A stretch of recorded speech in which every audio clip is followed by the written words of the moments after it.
Alright guys, welcome back. The fly we're going to be tying today is the Mega Prince, and as you can see here I'm using a size 6 nymph hook.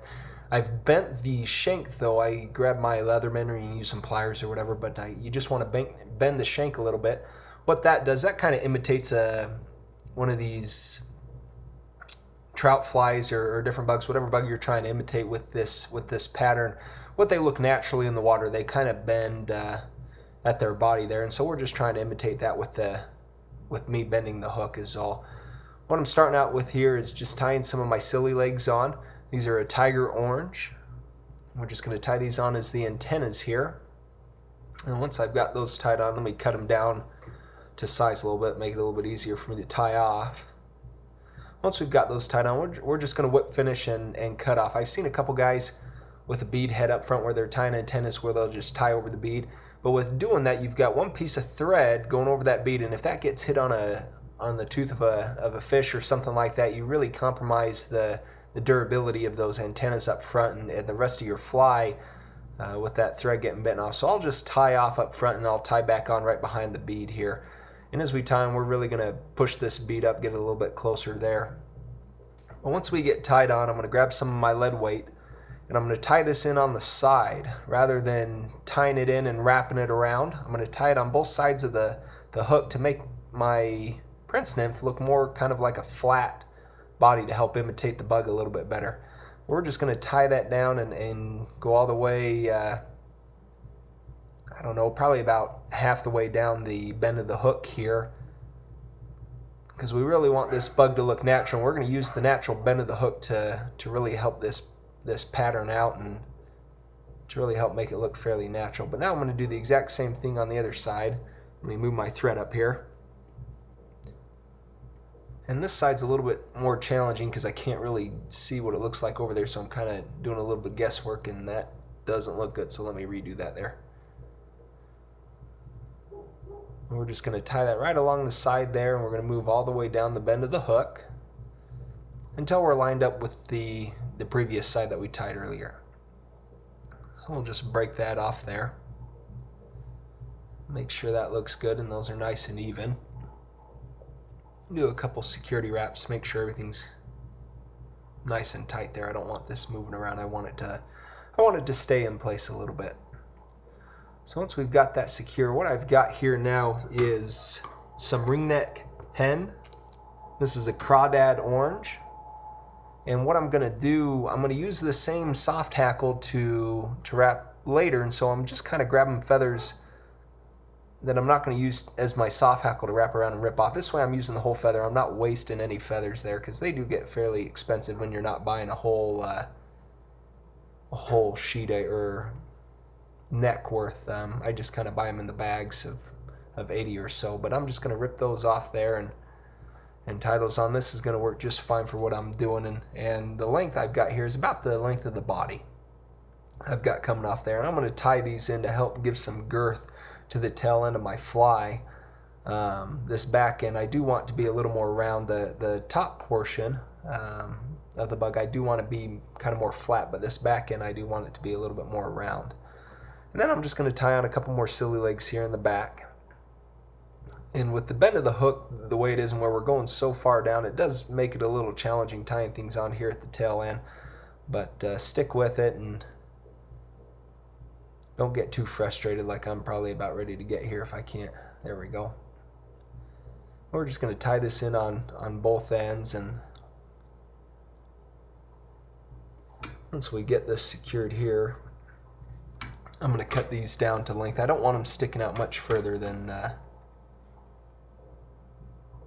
what those soft hackle fibers are going. And then excuse the angle of the camera, it looks like they're not very even, those tail ends. Same with my antennas, but it's because of the angle of the camera, they are actually even. But we're going to tie in some extra small copper wire now. This is going to be our ribbing, and this is going to help protect my peacock curl, because I do plan on this fly using this fly a lot as my main fly, and then dropping something else underneath from it. You can use it to imitate those stone flies or any particular kind of fly in its nymph stage. It really does a pretty good job year round. But once we have that copper wire tied in, I've got about 6 or so strands of peacock curl. I'll just break the tips off so they're all about the same length. And then I'm going to tie that on.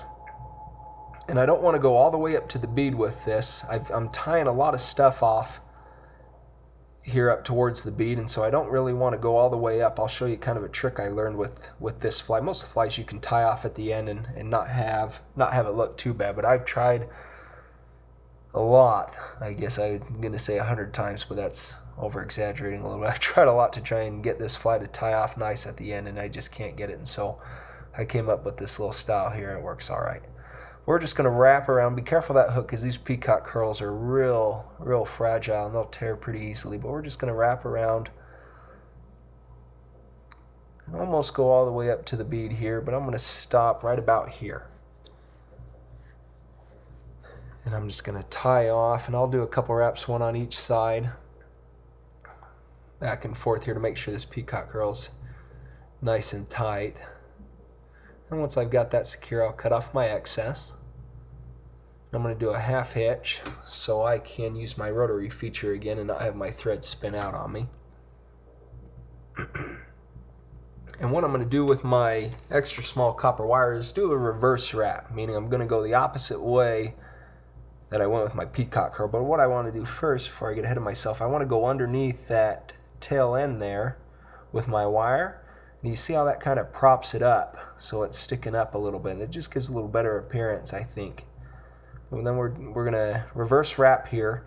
What this does, if when fish all their teeth gnaw and things like that on this fly, if one of my peacock strands were to break loose or cut or something like that, it's not going to totally unravel. I've got my wire ribbing here to help secure that peacock curl, so it really helps the durability of the fly. And this fly is going to last me a long time.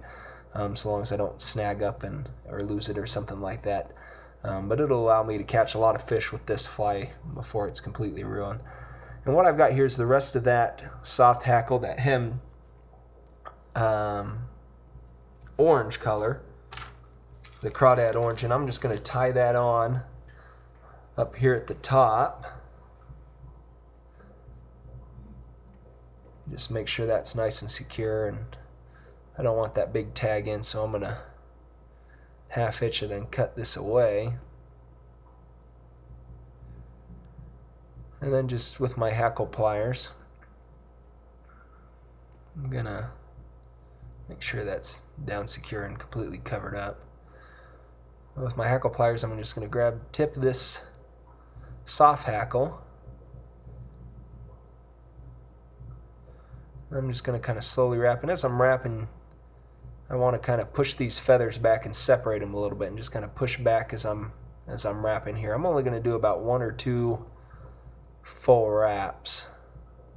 A little bit different than your saddle hackles and things like that. With this soft hackle, you're not going to go around quite as much, and this just gives a nice appearance, for the legs of the fly. A lot of movement, a lot of action to the fly, along with the rubber legs and things like that. But we'll get this tied down and cut off my tag end here.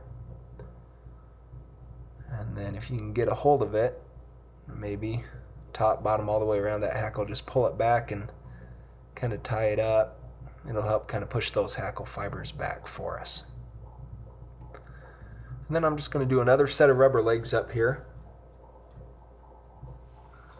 I don't want them to be too long, maybe about to my tail end before or maybe a little bit past the body of my fly.